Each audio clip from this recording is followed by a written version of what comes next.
This is my rebuttal to my opponent's rebuttal of my opening argumentation. The topic has been slightly altered to be: is my opponent's version of Epicurus' argument from contingency logically valid? My answer is still no. But now to rebuttal his rebuttal of my opening. During my opening argumentation, I made opening remarks that are not part of my argument itself, and I even made sure to say that my opponent could feel free to ignore all of it because none of it is important for my arguments. But he did feel that one of them was something that he needed to bring up for his case or his side of the thing. And I actually did learn something new about classical theism from him, so I'm grateful to learn something. He talked about that God is not a universal or a particular, or not just either of these, but more than both of those, and what he calls a metaphysically ultimate. I'll give him that. I'll grant him that that's the way he wants to view God. He's welcome to view God in that way. He's welcome to assert that God is that way as long as he has some argument. So my opponent identifies a potential fallacy that I might have invoked, which is the genetic fallacy. I said again in my opening statements, where does God come from? And I stated that some people think that it comes from just us people, and some people think that it's divine revelation. My opponent says it doesn't matter where it comes from, because to say that it did would be the genetic fallacy. No, what the genetic fallacy would be is because humans have invented God, therefore God doesn't exist, would be the genetic fallacy. That would be a valid use of that invalid argument. In other words, if I had said, well, humans invented God, that's why it's made up. Now, Yahweh came from other pagan gods at the time, and in fact, we have found Yahweh's wife and the other names that Yahweh had and how that name has changed over time, and we can see the evolution of Yahweh, and we can see the evolution of religion from that point if we look at it objectively and not with a theistic eye that wants to see what they want to see. But nonetheless, it doesn't matter if that's where it comes from. I think that theists should accept where it comes from rather than denying it or ignoring it or saying that it doesn't matter. But what is my point in bringing up where does it come from? My point is not to say that it's invalid because we made it up. We might have made it up. It could still be true. If we did make it up, then it being true is something that we could not know. We would have to find out if it was true independent of our assertion that it was true. So, to invoke the genetic fallacy and say, well, just because we made it up doesn't mean it's false. Yeah, that's correct. But we have to be skeptical about it because we made it up. It might be true, you're right, but how do you know if it's true or not? The only way to find out would be to verify it. And if we're unable to do that, then because we made it up, we should be skeptical of it. Because there is no way to test divine revelation, I do not think it is a proper way to assert that God exists, or that we can know that God exists, or any particular God exists, because anyone, anywhere, can assert divine revelation. I did in a joke video quite some time ago. I asserted divine revelation for a funny video. And my asserting it is no more verifiable than anyone else's asserting it. So, we can't use divine revelation. That would be my bold statement to make. Okay, what do we have then for ideas of God? We have human minds creating these ideas of God. So, one of them might be right accidentally. We might get right, we might get lucky and pick just the right version of God. But how would we know that we'd picked the right version of God? By accident. The only way to verify the conclusion would be through some sort of scientific method, some sort of test, or if we didn't have those for whatever bizarre reason, we would at least hope to have a logically coherent argument that argued for a very particular God, and maybe even went beyond that to argue all the other gods obsolete as well. But we don't have those things at the moment. So, yes, the genetic fallacy would be a legitimate objection had I invoked it. I did not. So, it's a moot point, and I think that this is a trump card that some theists try to play and say, oh, well, yeah, sure, it's Aristotle came up with some ideas of God, and sure, there might be pagan parallels to Yahweh and Jesus, but who cares? It could still be true. Doesn't answer if it is true or not. So it is not the proper way to invoke this objection. And again, I didn't say in my opening that God is false because we made it up or because divine revelation. I'm saying we should be skeptical of God because people have come up with God and because we can't test divine revelation. Time to borrow my opponent's slide again. God is attested through observation. Yours, perhaps, but not mine. And so what? Every religion, everywhere, will claim the same thing. Cults will claim it, individuals will claim it, groups will claim it. So what? Big deal. I could claim it. I could say, hey, I just saw God right now, but it wasn't your God. It was a totally different God. Does that make you sort of win because you were sort of right about God? No. But doesn't my negative observation of non-God count as well? What are we going to do to decide this matter? Are we going to say, hey, well, there's more people in the world that think that there's a God, even though all those people believe in a vastly different version of God, than there are those who don't. So therefore, the majority wins, and some other logical fallacies in there. No. Observation doesn't attest to God unless you're a theist.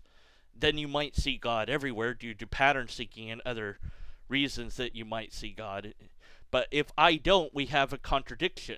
We have two humans who look at the same evidence and see two different things. And we have to decide how we're going to best determine what is the truth.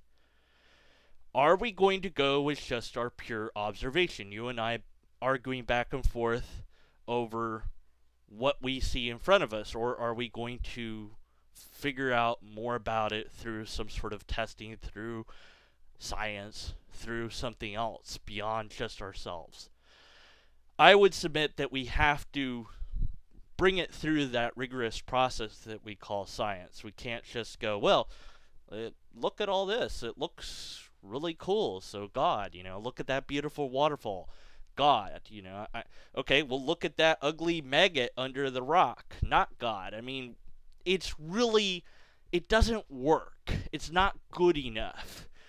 Not God or God, either way through observation just doesn't work for me. And you're going to have to do better than that, than to just say that God is attested through observation.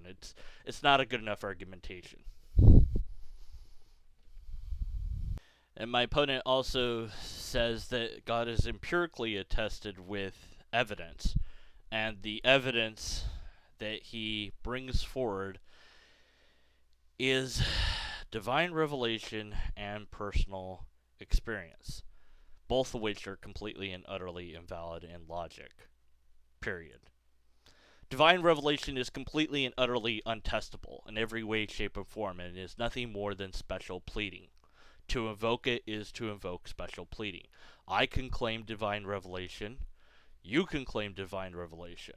Wonderful. Who's telling the truth? Maybe nobody is. How would we know? Well, I said that God told me that this is real and true and that your God is false. So I said that too, and I said it louder than you. Okay, well, I guess it's time to kill each other because that's the way we're going to solve this issue. Okay, a little bit extreme on the metaphor there. I'm getting a little bit colorful, but my point is, no, that doesn't work. Divine revelation, nothing more than special knowledge. As far as personal experience, also irrelevant, because anyone can claim personal experience, and it could be a lie for all I know. Now, socially speaking, If you tell me that you feel something, I socially believe you because it is a social norm to think that you're being honest with your feelings, okay? Unless I have evidence to the contrary. If you tell me I'm depressed, I'm going to assume that you are in fact depressed until I have evidence to the contrary. Logically speaking, however, I would require more than just your word on it, especially when it's something so important like God. I'm going to need a little bit more than what you're providing here. And I again would ask, why wouldn't it be that a negative experience or a non experience of God would attest to God's non existence? If we're going to go with this, then why wouldn't the opposite be true? Well, less people don't experience God than those who do, so again, we're going to appeal to majority? No, let's not do that. But again, I'm saying, if we're going to use personal experience as a way to determine if things are true or not, then we have the fact that some people are claiming to not experience God. What do we do with these people? Do we assert, well, they're lying, and they do experience God? Some theists have done this. Well, we could go to the science. We could look at people's brains, and there's only one scientist that I know of that's done this. I don't really want to include outside sources because my argument has to stand or fail on its own. But nonetheless, there isn't very much to talk about in that area. What I can say is what things have been shown is that there are brains that can experience God and there are brains that cannot experience God. The natural world explains that quite readily.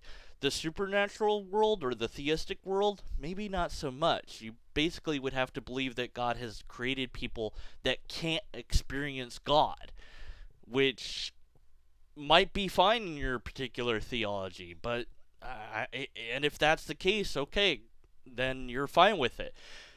But if we're just going to use the basic pure I feel like it's true, then the I feel like it's not true would also be equally valid, and we would not get anywhere by using these methodologies. These are nothing but a special knowledge. I feel like it's true, or God told me that it was true, are both claims to special knowledge and should never, ever be used in a debate, period.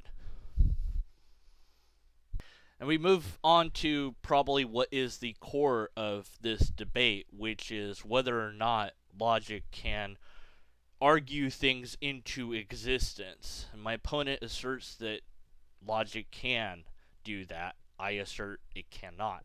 Now, it might be my fault for not adequately explaining the word existence because natural language issues. So if it is my fault, hey, I'll take that hit. What I mean by existent is physical, material object. Whether it be something small like an atom or a subatomic particle that you have to have special equipment to see, or something really super large like a sun, those are things that exist in reality. Abstract ideas like the letter A, the letter Z, numbers 1 through, 10 billion, those don't really exist. The word music doesn't really exist in reality. Words themselves don't really exist in reality. They represent things that really do exist in reality. The word painting is not a painting. You could paint the word painting, but the word will never really exist in the sense that I'm talking about, as far as a physical object that you could place into a beaker and examine through a microscope, okay? These are concepts that exist solely in our brain. Now, I think that God is one of these concepts. Obviously, my opponent would disagree. Would agree that, yes, God is in our brain, but also outside of our brain as well. I don't think it's important for my opponent to argue that numbers and or letters or anything else exists outside of our brains, but my opponent, for whatever reason, thinks that that is important and has appealed to some philosophers for numbers existing outside the brain. I'll get to that in a moment. But logic and the existence of things, he does seem to think that what I'm saying is that logic couldn't ever argue for something if it was the case that it couldn't make things exist. No, no, no, no. There's a big difference between logically valid and existing. So, when you have something that's logically valid, you no longer have a reason to be skeptical of X, whatever X might be. X might be Bigfoot, and I'll just use Bigfoot as an example because both myself and my opponent don't believe in Bigfoot, so that's a good example to use. So let's just do a quick thought experiment and propose that somebody somewhere came along with a logically coherent argument for the existence of Bigfoot. According to my opponent, logic can argue for the existence of things. I would say no, logic can argue that something is logically valid. So, in this scenario, my opponent would have to then agree that Bigfoot actually exists, whereas I could say, well, I don't have a logical reason to be skeptical about it anymore, which means it demands further investigation, but I still don't think it's real. And so there's the difference. One, when you have a argument that happens to be valid, if my opponent is correct in his assertion, then you have to automatically go with the argument. Whereas in my stance, it requires some deeper investigation. So, a second thought experiment, if I may. If I was arguing that I am in charge of my opponent and get to dictate his every move and action, and I was successful in making that a logically coherent argument, then he is now my slave. But that's kind of an absurdity that we wouldn't want to get to. And I think that there would be other absurdities that would take place if we allowed for logic to argue for the existence of things. And if it was the case that logic could argue for the existence of things, it would be demonstrably demonstratable. We could argue in the existence of gold on my desk, and I would have gold on my desk, and I'd be able to turn it in for some money. It'd be great. We could argue for energy, and so we'd have a never-ending supply of energy, and so on and so forth. And again, I think just the appeal to the absurd there, the argument ad absurdum, is enough to show that no, logic cannot argue for the existence of things. Logic can only argue that something is logically valid, which is fine and great and wonderful. And once we have that valid argument, then we need to investigate it further because we don't know if it's really real in reality yet. We just know that there's no more bar against us going further, okay? So somebody has come to the table, they said, I can fly, and I'm like, that's great. What do you mean by that? I mean I can fly on my own without any machines or anything else. And for whatever reason, I can't demonstrate it today. But here's a logically coherent argument. Bam! And they hit me with that. I'm like, all right, great. I still don't know if it's real. I need to see you demonstrate it. So there's a big difference between these two things. I hope that that clarifies this issue. And I think that if I am correct in that my opponent has made kind of a mistake on what I was saying, that my opponent will retract his statements about logic arguing for the existence of things. Otherwise, I guess I just point to the argument ad absurdum and say no to his assertions. My opponent has identified in my first argument the potential non sequitur of the conclusion, and his reason for that identification is that he asserts that numbers do have their own existence. And that was just one example that I used. I also used letters. So you have perhaps half an argument here, half a rebuttal here at best. Now, I could say that you're appealing to the majority, which you do seem to be doing. If it is the case that philosophers of mathematics, and we're only going to look at them, no other philosophers count, just the ones that are specifically philosophers of mathematics count, and it does happen to be the case that more of them think that numbers have a different sort of existence rather than just in our brains or in reality itself somehow, that maybe it's some sort of metaphysically abstract existence that they're talking about. I don't know because I'm not familiar with their arguments. That might be the case, but it would just kind of be an appeal to popularity. I don't know that it is. I don't know that it's not. I don't care, because even if it's true, it's not the sort of existence that I was referring to. So we got into kind of maybe a muddy ground here on natural language, possibly. I'm not sure. And if so, it's my bad for not really properly explaining existence. I mean tangible. I mean physical. I don't think that any philosopher anywhere would argue that numbers exist in some sort of physical format. I could be wrong. Maybe they are. But I've heard mathematicians on Numberphile argue whether or not numbers exist, and it didn't seem to me that there was a clear consensus either way. And by exist, I don't just mean in our brain, which is where I would agree numbers exist in our brain for sure, no problem there. I mean outside our brain, and I don't mean like some metaphysical abstractness outside of our brain. I mean tangible and reality outside our brain. And if there are philosophers arguing for that, I really don't know where to go with that.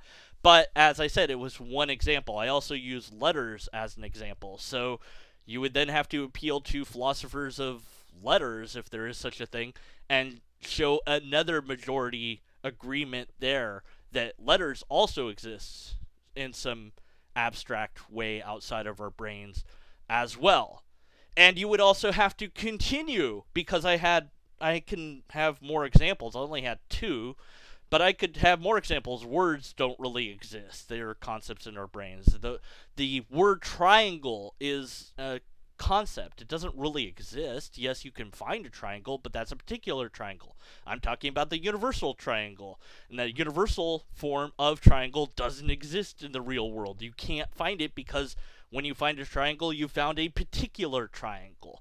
So you would quickly run out of counterexamples to my examples, and thus my conclusion does not commit the non sequitur and does follow. Also in here is some more redressing of the experiential nature that people have experiences and stuff.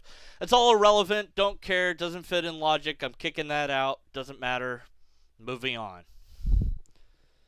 So for argument 2, my opponent didn't find any logical fallacies, at least none that he explicitly stated. So it stands. He just has to try to find a way to argue against it in spite of the fact that it has no logical fallacies, which is something that we do. Okay, so he doesn't like the way I framed it. Sorry. My bad. Oops. But he says it's not about the, I'm not saying that God made thunder and lightning and all this other stuff. I'm saying God made everything, okay? I don't care what you're saying God did. It's the same to me, because I don't see the difference between invoking a God for the explanation of anything, period, at all, and having it be any more valid than any other time that we have invoked God for explanations of things. A ghost did it, quote unquote.